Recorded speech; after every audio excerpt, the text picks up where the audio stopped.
Hi everybody, welcome to today's special edition Substack video here from the GLOBSEC Summit in Prague, Czechia. My name is Dave Keating from the Gulfstream Blues Substack, and I'm joined by Julien from the French Dispatch. We are very happy to be bringing you a special video this week from Prague. Yeah, we usually do these Substack Lives remotely. I think this is the first one we've done in the same physical space. Yeah, for sure.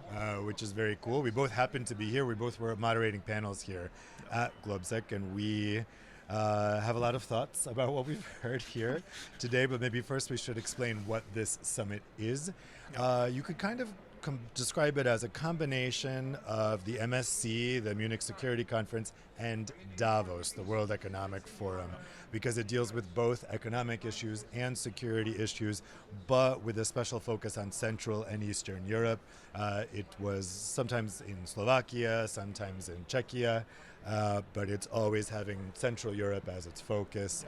And so it's dealing with a lot of the same themes as both the MSC and the WEF, but with a particular focus. Yeah, and it's one of these really important events when it comes to actually discussing the policies and the structures in Europe, because it doesn't just bring politicians and generals and these high-level speakers, it also brings academics, it brings the news experts who cover this on a daily basis, and it creates a space for discussion that helps us to actually come to some kind of idea of how we think, what's actually happening around us, and whether or not we're actually capable of coming out of the mess we're currently in. And we have strong opinions on this topic, as we've been discussing recently. As readers of both our substacks will know. I mean, this is coming at obviously a very pivotal point, because it's following immediately the announcement of the troop withdrawals from Poland, from Germany, and Donald Trump's new NATO threats, because European countries are not coming to bail him out of the Iran war. And that's, I think, what's given this summit a particular focus, so much so that Politico decided to do a live blog on it both days, which I was surprised by, but I guess it makes sense, because we have a lot of politicians here, a lot of military leaders in particular. We've got people walking around in their military uniforms all over the place. And what we were talking about before is we are in day two, about halfway through day two, so we've already been here at the summit for 2 days. And what we're seeing is this real disconnect between what the politicians are saying and what everyone else is saying, because you have a lot of head in the sand attitude still being displayed on these panels, where you're getting people saying the transatlantic alliance is still strong, the West is still friendly relations, but then in reality you've got everyone else sitting in the audience, sitting there very skeptical and not really believing that. Yeah, and we've both sat into quite a few panels on top of the ones that we've moderated, and we're coming to a point where we're realizing that a lot of the politicians who are actually engaging in these discussions are either not entirely aware of how bad things are, which would be very surprising, or they're intentionally obfuscating the problems. Yeah, I think it's the latter. Yeah, and we're hearing discussions, we're speaking with a lot of the participants, we're listening to what's actually being said around us. And there are a lot of people who are shocked about the fact that so many people are supporting the EU's relationship with the US. They seem to be intent on maintaining this sort of subjugation of the EU to the US, and lots of people are saying that the EU should just suck it up and work with the US regardless of what's happening. Similar to what many of you may have seen recently with Rutte's speech in Sweden, for example, today, where he said that maybe it's the European Union's fault that Donald Trump isn't very happy and he's pulling troops out and playing games with the positioning. And while I'll get on to some discussions that we've heard about potential solutions to this in terms of the institutions and restructuring of the Union, it's really, I mean, we've both talked about this already, but we're both really shocked about the fact that people simply seem to think that everything's fine. Yeah, I mean, it's incredibly frustrating, because you're getting two contradictory messages. So the founder of GLOBSEC gave the introductory speech at the beginning of the day yesterday, and he said, the world has changed and we are not going back to the previous world.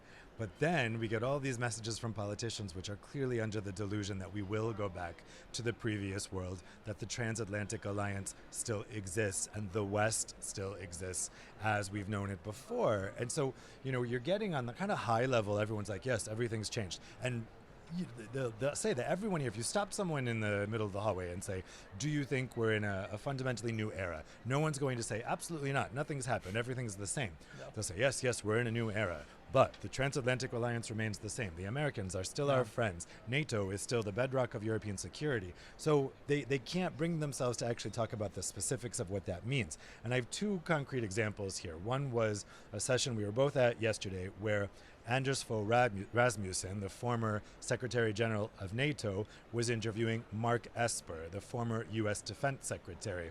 And Rasmussen asked him very bluntly, can we still trust the United States? And Esper responded that he understood why he was asking the question, and it's a good question, but yes, Europe can still trust the United States. And then he said if Russia were to attack, he was confident that the U.S. would live up to its commitments. And then there was this long, painful silence. Yeah. I mean, I don't know, it felt like 20 seconds. I'm not sure how long it was, but the whole room just went silent. And then Rasmussen said very dryly, that's good to hear. Yeah. And there was some nervous laughter. And then Mark Esper said, there's no applause. Where's the person clapping? He was referring to one person who had clapped earlier in the interview. Then I think there was like a couple little smattering of clapping, and Esper said, I guess that's the Americans clapping.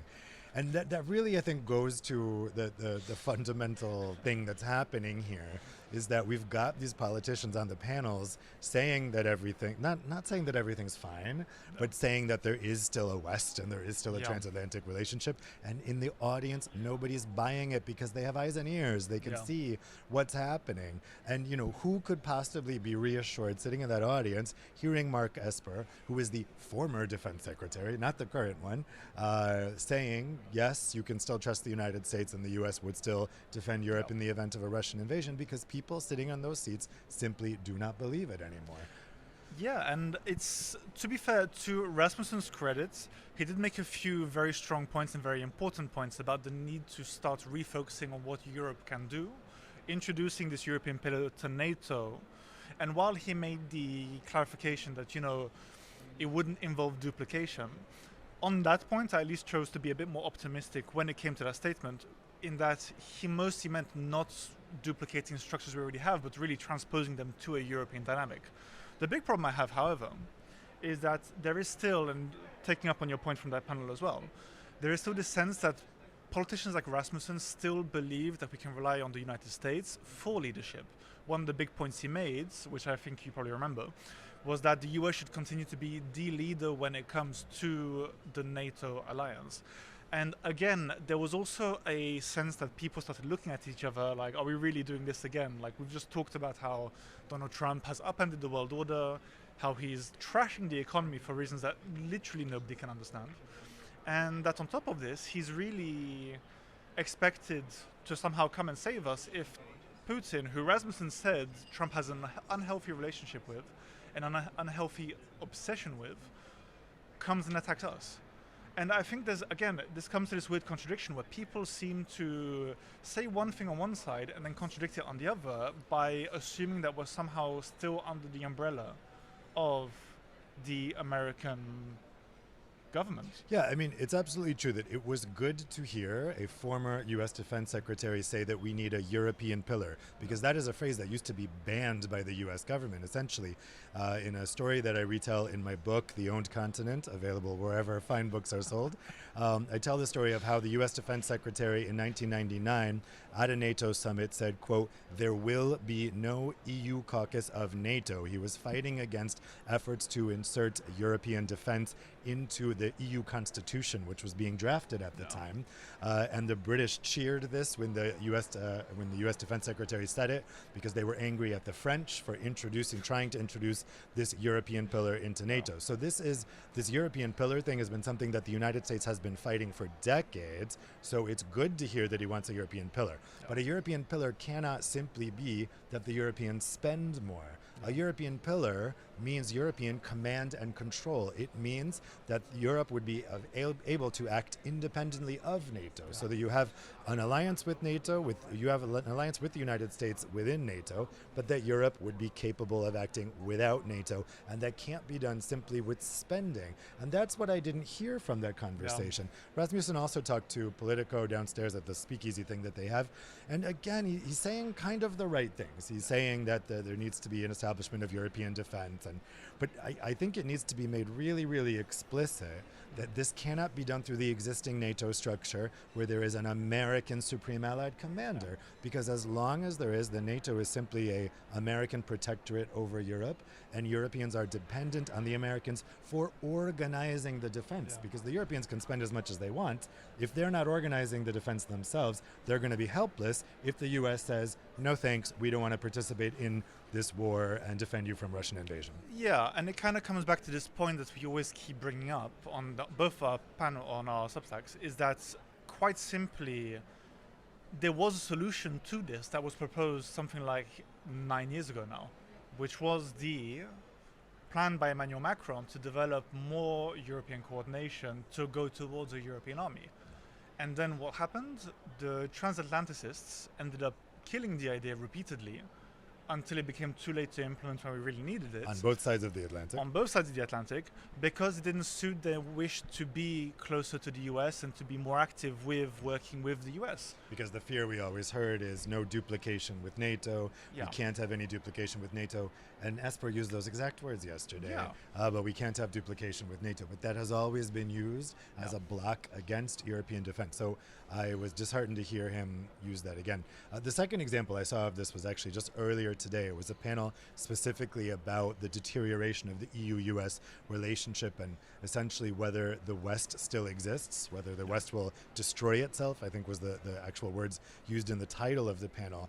And we have Philip Rieker on that panel, the former Assistant Secretary of State for the US in the previous administration, and he was saying that he thinks that the NATO summit in July in Ankara was going to show how strong the Atlantic Alliance is.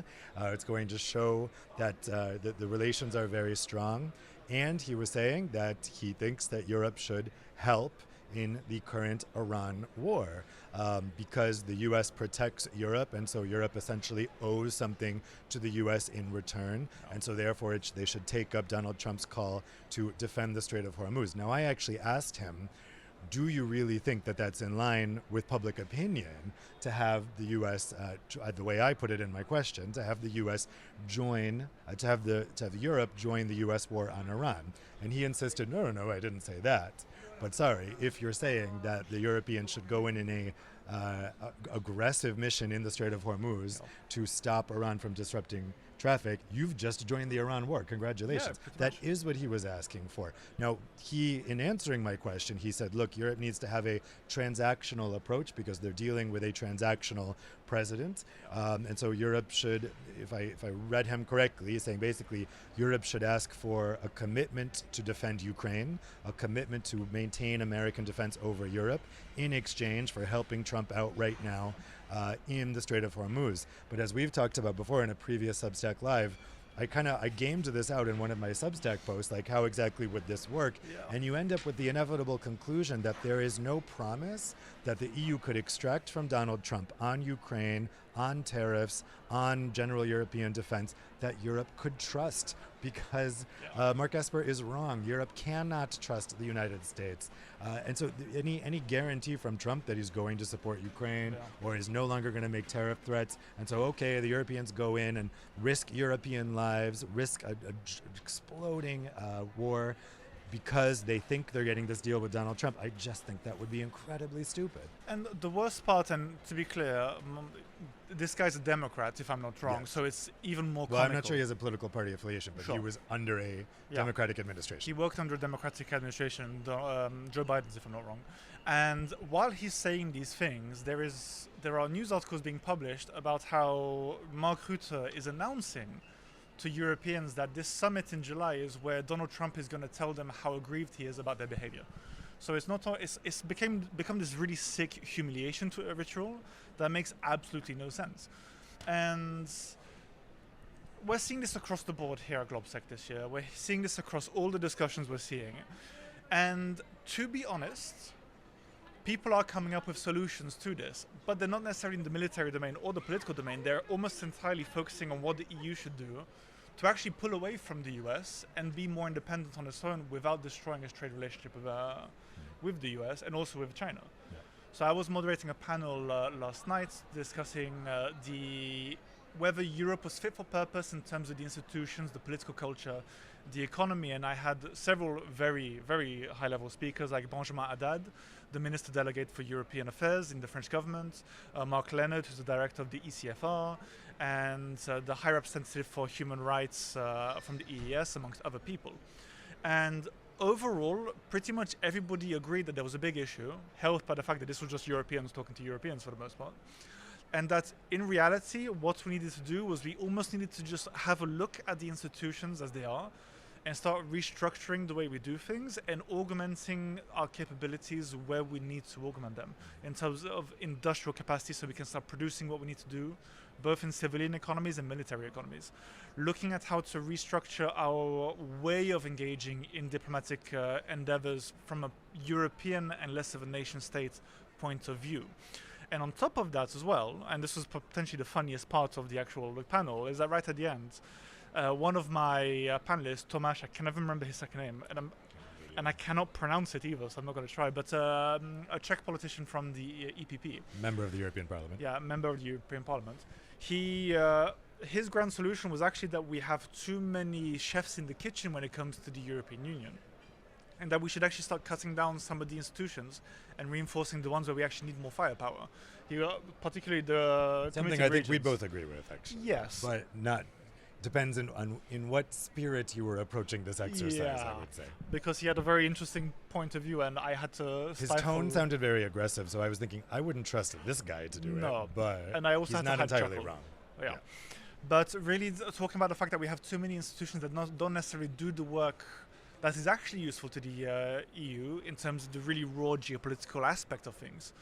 And honestly, this is a sense that I'm getting from everybody in general. Like, maybe not as aggressively borderline Eurosceptic as this speaker was, and I'll add the name to the Substack post, but very much the spirit of it, that we need to look at whether what we've got now in the European Union, created at a time of peace and security and prosperity, is really fit for purpose, and if we don't need to create structures that we saw states across the world build in times of crisis. France under Richelieu, the United States under the Founding Fathers, the German states after the fall of Nazi Germany, and potentially even Weimar if you want to go that far back, right? Because we need to avoid becoming complacent in general. We need to actually make sure that we're doing what we need to do and that we're actually trying to make an effort to make the right choices, which, as a lot of my speakers said, aren't necessarily the easy ones. I mean, it was another point that I was going to ask a question to Mark Leonard, the head of the European Council on Foreign Relations, who was also on the panel. I ended up asking a different question instead, but Mark, who's someone I really admire, I love his podcast, The World in 30 Minutes. You guys should check it out. But he said that we shouldn't get so caught up on institutional reform and trying to think of how we fix the EU and change how the EU works, because there's lots of things we can do right now without institutional reform. And I agree with him. There are lots of things we can do. But the problem is we can't avoid the question of institutional reform. So he's saying basically, everyone's afraid of treaty change because of what happened with the Lisbon Treaty, with the EU Constitution turned into the Lisbon Treaty, and it was such a mess and it took so long. And so people are just like, nope, we can't open up the treaty change things because it opens up a vehicle for the far right to attack us and blah, blah, blah. And Leonard was basically echoing that. Let's stop getting into this navel-gazing institutional change. But then later he was praising this idea from Friedrich Merz that he's come out with for basically associate membership for Ukraine. Yeah. So instead of giving them full EU membership, which will not happen anytime soon, but anyone promising that is lying or misinformed. Instead, you could give them this associate membership in which they don't have voting power, but they sit in meetings. They have a commissioner. That's the last thing we need, by the way, another commissioner. But don't get me started on that. That's why we need institutional reform. But anyway, but I was thinking as he was saying that, he's saying that's a great idea. Well, Mark, guess what you need for that? Treaty change. Yeah. So as soon as it's great to talk about in theory, we don't need treaty change and we don't need institutional reform. But as soon as you start talking seriously about what needs to change, within a few minutes, you are at an inflection point where you need treaty change. Yeah. So, and I know it takes a long time. That's why we need to start now. That's why we need to start yesterday. Every day that we waste before we start this process of a constitutional convention toward treaty change, I mean, you could argue that we've already had a constitutional convention with the Conference on the Future of Europe.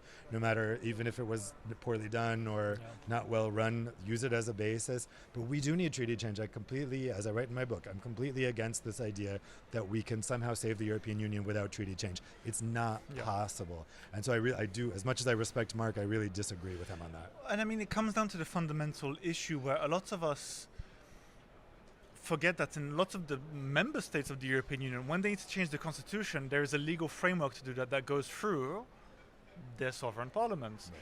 And the problem that we have right now is that we have several roadblocks to actually being able to start building up this European constitution, changing the treaties, which is the unanimity requirement for this act. Once we have maybe one treaty change, and we could do this in a very simple way where we just change the treaties so that the council can vote in a majority sense across all borders. We maybe give a bit more power, confirmatory power, to the parliament, or give the parliament a way to propose treaty changes based on some kind of article in the TFEU or what have you. It can be easily done, and at that point, it's no longer an issue. At that point, it's basically a state of being able to develop what the European Union could be. And what a lot of federalists like myself, and you're a federalist too, to be fair, we would be very happy with, and we would actually enjoy this. And I think according to the polling that I'm seeing, according to the polling that we see from various organizations, young people up to the age of 35 overwhelmingly support, to be honest. And we were talking about this earlier over breakfast, I think it was actually, where we were discussing the fact that there is a generational gap between how people view these things. Like, I like Mark Leonard. He does great work. He helps set up a lot of the things that we want to do here. But he still, I feel, is basing a lot of his work or a lot of his thoughts on this topic on a mentality that comes from an age that doesn't exist anymore. And this is something that is very much changing for many people, because I'm sure that if we were in the same generation as Mark, I was maybe speaking for me, I don't know. Yeah, I think I'm closer to Mark's generation. Okay. But for me, that's not how I think about this, because I've always grown up in the Europe. Sorry, Dave, I didn't want to call you old. But yeah. But in general, like for me, I don't see that as an issue, because I've always grown up in the European Union, and I've seen Lisbon happen. I've seen changes. I saw the coronavirus. I saw the financial crisis. I saw all of the stopgap measures that were put in place that should have required treaty change. They should have required some big legislative instrument, and they went through very easily, and they made the European Union stronger. Yeah. I mean, we were talking about this morning, that in the context of, as I've been doing readings from my book, I've been doing it to half the political groups of the parliament, from the far left to the center right, and the reaction has always been the same. The old people don't like what I'm saying, and the young people agree with me. And so I realized it's not really a partisan divide that we're talking about here. It's a generational divide, that people under, let's say, 35, 40 feel really different about what the EU can be, the potential for a united EU, and they also feel very differently about the United States. Older people are much more attached, older Europeans are much more attached to the United States than younger Europeans. Also, on the treaty change point, look, here's what I think we should do. We should develop a plan A and a plan B that goes along with Mario Draghi's suggestion for a two-speed Europe. So you devise treaty change that says, okay, we're going to assume that we can do this as an EU of 27. That everyone's going to approve this. Here, we'll get rid of unanimity in the council, maybe get rid of the EESC and the Committee of the Regions, as that MEP was suggesting. Do all the things that we need to do in order to make the EU an independent, strong, and sovereign power in the world. And then if there's some countries that say no, okay, we do need unanimity to make the EU, to have this be a real EU treaty change, then we go to Plan B, two-speed Europe. So then we say, okay, we're going to do this as enhanced cooperation with an inner core of countries, and those outer core countries can sit it out. They will remain under the same framework that existed before this change, and we in the center, or whatever countries want to sign up, will go forward. And I guarantee you, every time there has been enhanced cooperation in the history of the European Union, the countries that didn't participate eventually give in and they join. It happened with the European patent. This is a famous example where they wanted to establish this single European patent as part of the European Patent Office, and the languages were going to be English, French, and German. The Italians and the Spanish were mad because they wanted their languages included in every patent. They said, no, it's too many languages. Okay, you can just sit this one out. Then you guys will just not be part of this European patent. They did it as enhanced cooperation. What ended up happening? Of course, the French and Italians joined quietly. This is what always happens because they don't want to be left out, right?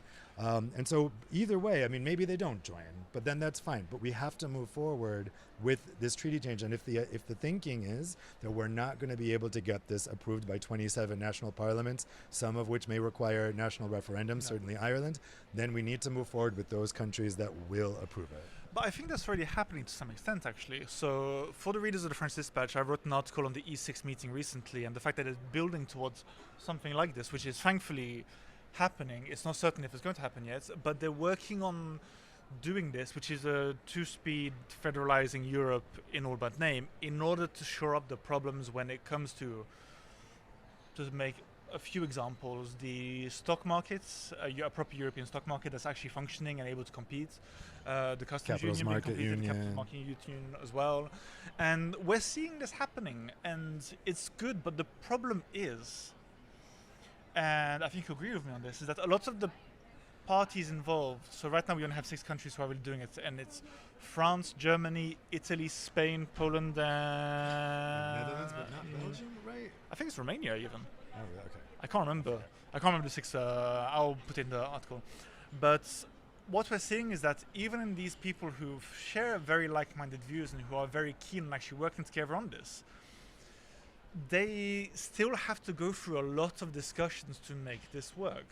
And they've already had 2 negotiating rounds, 3 negotiating rounds, I think. There's a 3rd or a 4th coming up sometime in July, I believe, in Berlin, or late in June. And the reality is that even for the countries that agree with each other, it's very difficult to come to an agreement on this because there is always going to be a risk of something going wrong in one of these countries.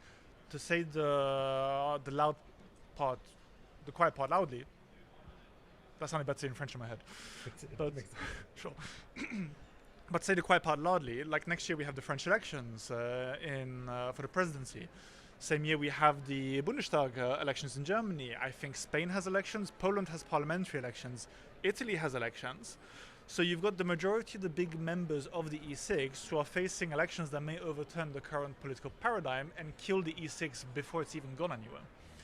And this is a big issue when you're doing these kind of federalist initiatives, and it's something that, to be fair, we should be focusing on a bit more in educating the public and also trying to plan ahead of time. Because these are, in no small part, one of the reasons why a lot of these politicians do, admittedly, get a bit squeamish with these kind of topics. Especially when you have people like Morawiecki, who wants to come back and maybe take another position in charge of the Law and Peace Party in Poland, for example, who gave a big speech this week, well, yesterday, where he was talking about the fact that we have too much regulation, too much bureaucracy, how we need to get less European Union, more member states, and all this kind of thing. So you see where the dynamic of these kind of topics is going. Yeah, I think what worries me with this E6 stuff is that if you do this too piecemeal, it's going to end up being very chaotic, not really a cohesive whole, which is why I think the better idea is to actually do treaty change for a coalition of the willing in the middle, with the possibility of extending it to the whole union. I mean, I suppose you could counter that argument by saying that process takes too long. Let's move forward on this ad hoc basis with these things. We see how they're working, and then we codify them in treaty change. And then you're probably able to bring in those other countries that weren't participating in because they can see that it's working so far. I could be convinced by that argument. I mean, the main thing is we need to act quickly. So if there was an argument against my mini treaty change, it's not really mini treaty change, concentric treaty change argument. Let's create a constitution. There's so many treaty change, you know. Let's go full hog for the constitution this time. Course. If the argument is that takes too long and we don't have time, I'm definitely I agree. Time is of the essence. So there's other ways to do it, but we just have to do something. And I'm not, like you say, I'm not really so convinced by what this E6 stuff is doing so far. Yeah, but I meant it more as an example of what's being done. I mean, one thing that we could potentially do is we could make it into a constitutive body trying to figure out the way forwards. And since Emmanuel Macron is going to be looking for a job starting next May, we could give him a job there until the commission presidency opens up and then he goes for the commission, to be honest. Sooner rather than later, hopefully. Hopefully. But, there's ways of actually getting a political movement off the ground. We can have a follow-up to the Conference on the Future of Europe, which we both worked on, for example. And while people were squeamish in 2022, was it? 2022, right? For what? The COFOE. Oh, yeah. While people were squeamish in 2022 and tried to poo-poo the idea in general, what we could do very easily is try to do a follow-up system now that people have bits of fire under their backsides, people have a reason to force forward, and try to find the way to actually implement many of the requests that weren't actually put forward. Notably, treaty change, more constitutive bodies and consultative bodies, more citizen engagement, for example, more funding for certain programs that actually help build this European polity with more education programs and this kind of thing, and expand the systems that we've got in place. Because I think one of the big complaints that we both had about the Conference on the Future of Europe is that a lot of it was ignored. Almost all of it was ignored. Right? Most of it was ignored. Like, who even ever heard of it to start with? But it's, it was the national governments buried that thing, and they did so purposefully. Yeah. And even more egregiously, we have this bunch of countries in the east and north of the EU come out with a letter chastising the citizens for what they had recommended. How dare you have How opinions? dare you recommend that? Because the citizens said, A, they called for a treaty change, and B, they called for an end of unanimity. And these 14 countries wrote a letter being like, how dare you citizens, sit down and shut up. And that got no media attention, as is typical in Europe for activity. any EU-related stuff. It's a depressing situation. But, I mean, maybe we could wrap it up by talking about what we hope comes out of this. I mean, I think I've been a bit frustrated by a lack of big picture thinking here. In fact, on the panel I moderated earlier today, there was a really good question from the audience that said, what I see is the US being really ambitious, China being really ambitious, and Europe just trying to survive. Yeah. And that really sums it up. I mean, as a continent, Europe just doesn't have ambition. It just kind of wants to sit back and accept whatever is done to it rather than trying to shape events itself. In my book, I write about some thoughts about why Europeans have this psychology of subservience. It has a lot to do with the dominance of American culture on this continent and being made to feel like you're in the outer tiers of an American empire, an American cultural empire. But it's undoubtable, and you really see it in the conversations you have at a thing like this. Even when people can understand that we're in the middle of an earthquake, the world is changing, Europe has to do something. Everybody says these things, but then when you start talking to them about what actually needs to be done, they fall back on this complete unambitious, unimaginative, short-term thinking, and it's really frustrating, and I don't know how to inject some energy into this. Yeah, and I think I share the frustration as well, because there is something we need to do, and I think what we need to do actually is some people need to start taking the example of the founding fathers of the European Union, like the people who actually wrote all of the... Because they were ambitious. Because they were ambitious, and they were also selfless. And this is something that we need a bit from politicians nowadays, because we need politicians who are willing to sacrifice their entire careers to get this one thing done. Yep. And the worst part is, if you have a European leader like Draghi, who's already done this twice, actually, funnily enough, with his Draghi report and also with the Anything It Takes with the financial crisis. If you have someone who goes full hog, I will burn my career to make sure that we fix all of the issues in the union. We fix the problems with our economy, our industry, our structures, our institutions, everything. Rather than Ursula von der Leyen's piecemeal CDU style blah, blah, blah, blah, blah, where she does nothing at all and then basically creates a few weird plans that achieve absolutely nothing, and then basically runs off into the horizon to try to become the chancellor again. We may actually get somewhere if someone actually just does something. Yeah. And I think this is the thing that everybody's saying here, at least outside the politicians. We need someone who's just going to do something. Which is why, funny enough, me and Dave are gonna, if there's any openings for any office, we're gonna run straight into that.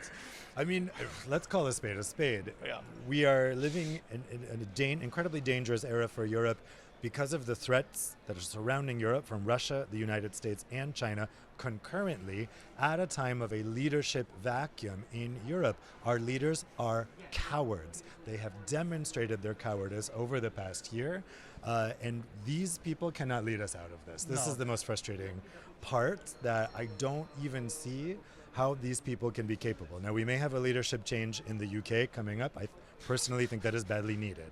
I know it's going to cause a lot of chaos, Really? but Okay. I do not see how Starmer can lead the UK in a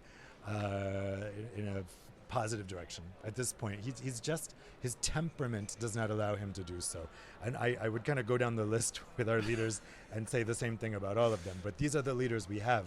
So at the very least, people here at a summit like this need to be daring to dream big, daring to have ambition. They need to be angry, and they need to be calling on these cowards that they have for leaders to do something, because if they don't, von der Leyen, Merz, Macron, Maloney, Starmer, they're not hearing the urgency from their citizens. Yeah. We know the citizens are scared right now. They're scared of what's happening, but they need to be demanding action from their leaders. They need to be angry at their leaders for not delivering them solutions to the danger that we find ourselves in.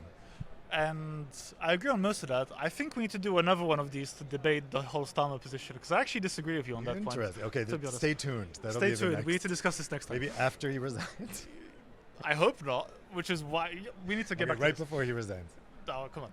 But no, I agree, and we need people, and everybody listening to this, my call, and I think your call as well, is always you need to be politically active, you need to be engaging with your politicians, you need to write to your MP, your MEP, your local councillor, and start doing something. And obviously, I'm always, as a political activist myself, it's always good to actually get involved in these organizations and political parties if you have one that suits you, and get involved and actually make your voice heard. Because let's face it, we hear a lot of things from Eurobarometer, from Pew, from Ipsos, from whatever sondage agency that exists, where people believe these things, but the problem is people only believe these things Because they were asked. because they were asked. Yeah.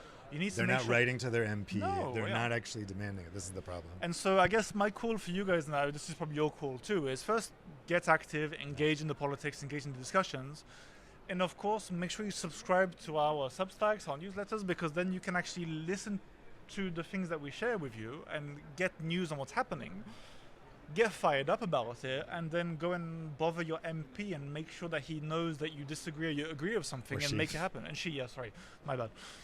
I've been speaking to dudes all weekend so far. So. we are at a very male-heavy Yeah. summit. But it's